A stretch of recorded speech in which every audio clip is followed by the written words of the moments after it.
I was 20, I was on top of the world. I was an East Asian Studies major, and I had just won a prestigious fellowship from the Japanese government.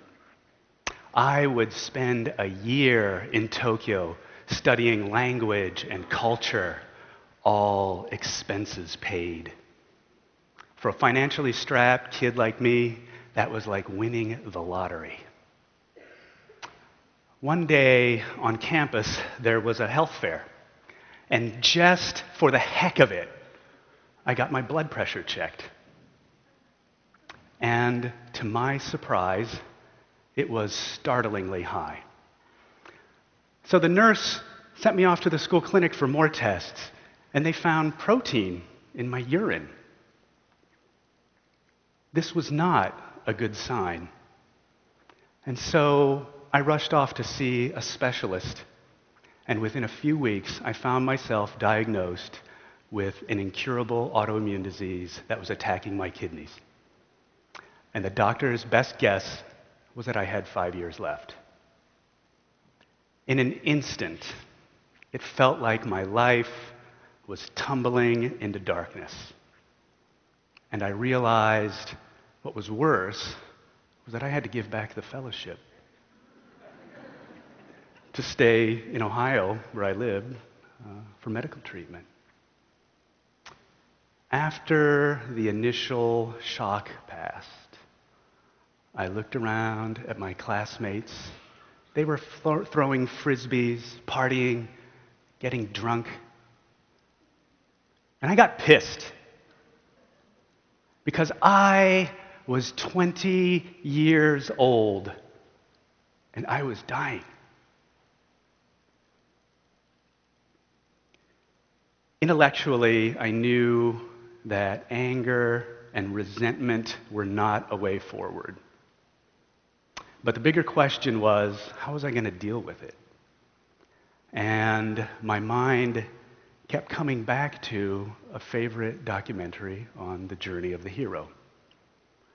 And this is a kind of universal theme that revolves around a central character who is thrown out of his comfortable world by a call to undertake a perilous quest.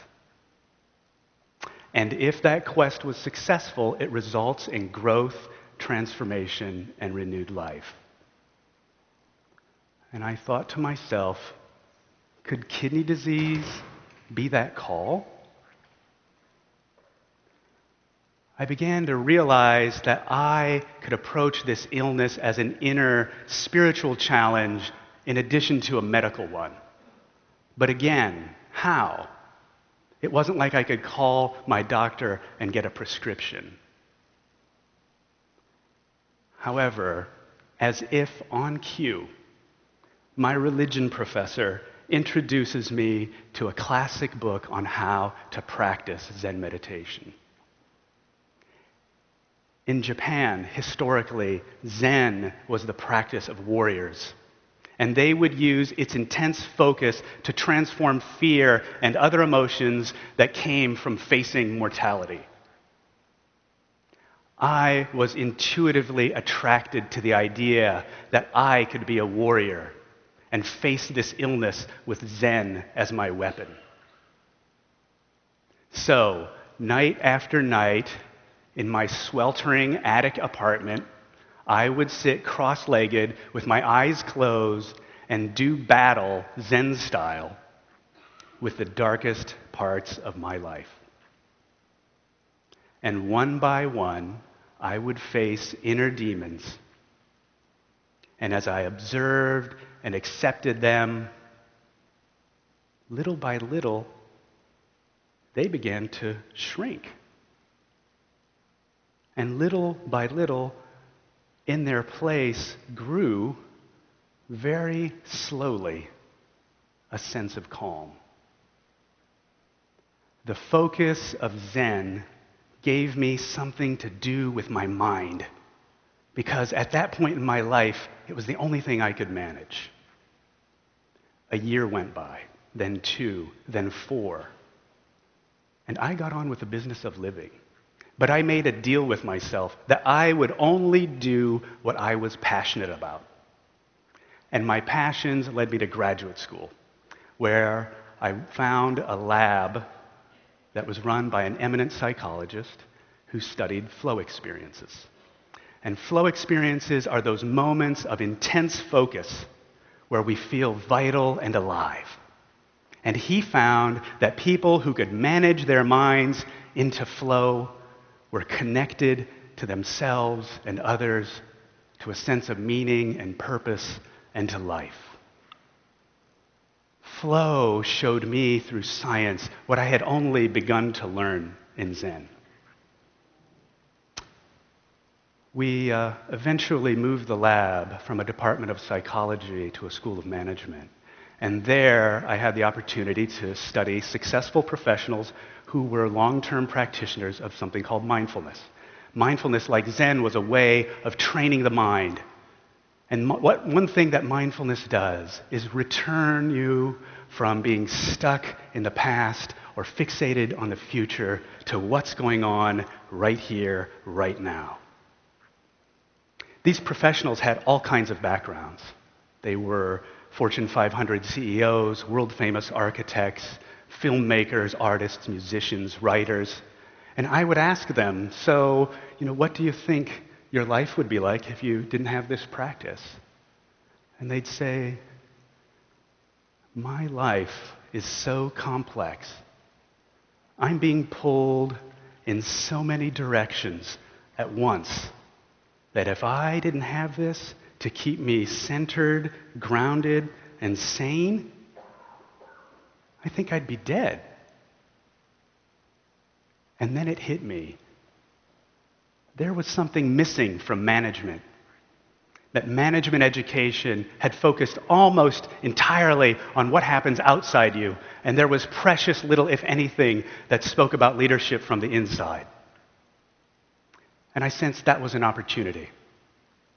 So with my school's blessing, I created a course that put executives through a series of grueling challenges. They would have to learn how to focus their mind in a world of distraction. They would have to rigorously observe their emotional reactions. And they'd have to face unflinchingly their own ego. This was not for the faint of heart. And to my surprise, people signed up. And one CEO drove 3 hours to take the class. My coworker warned me that he was a very difficult man. And my colleagues were intimidated by his hard glare and short fuse. And they smugly wished me, the youngest guy on the faculty at that time, good luck. I felt like I was being thrown to the lions. The CEO sat right up front. And for a while, he was quiet. But as time passed, he began to open up. And he confessed that he was completely overwhelmed by endless email and customers' demands for instant responses.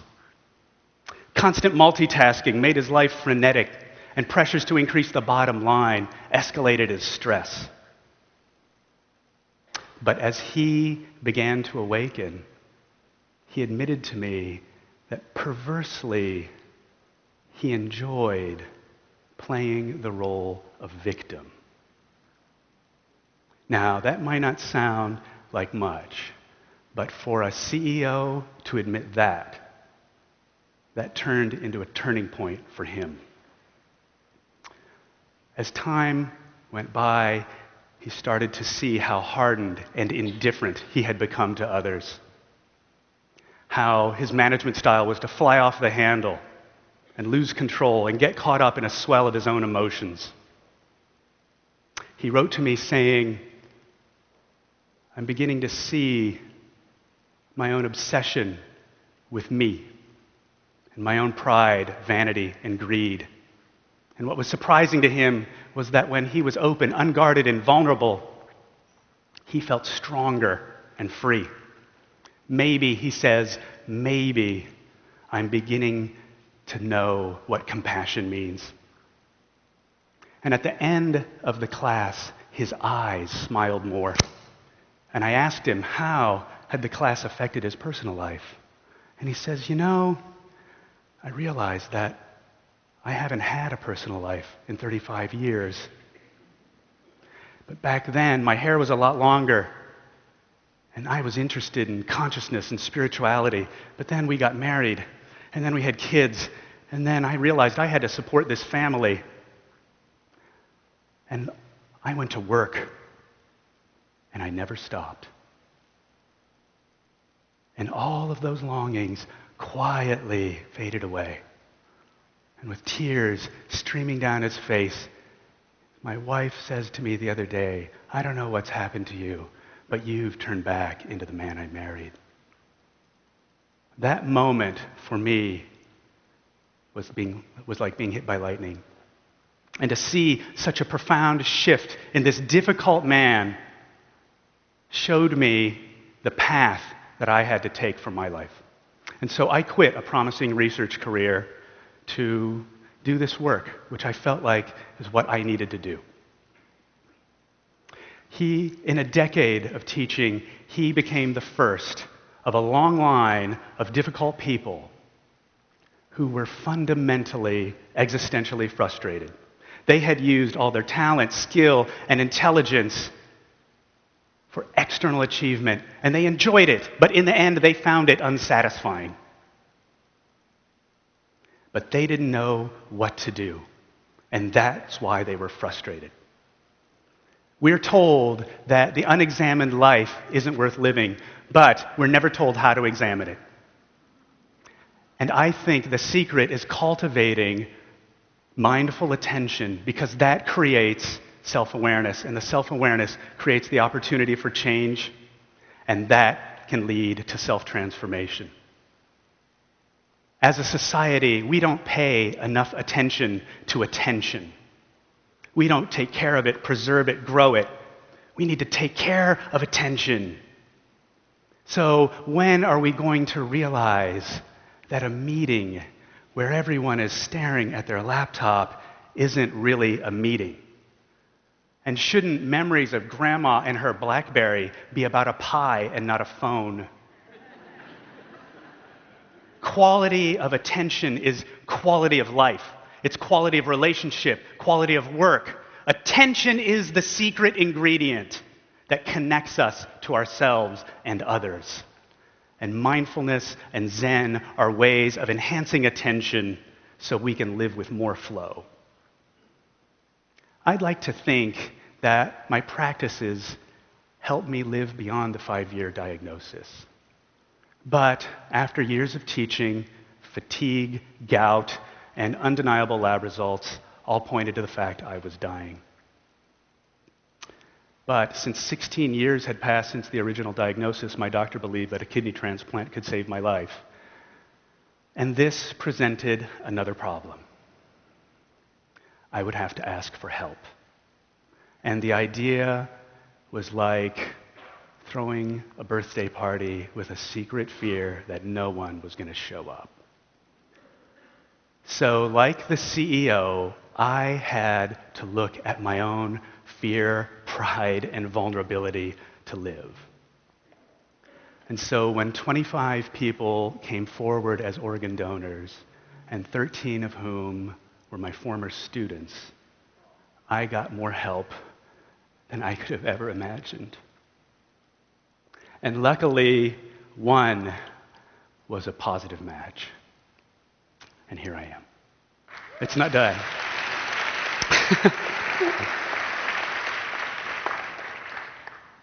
I used to think that pain was negative. But I learned with the right tool, it could become fuel for growth. And it led me down a path of strength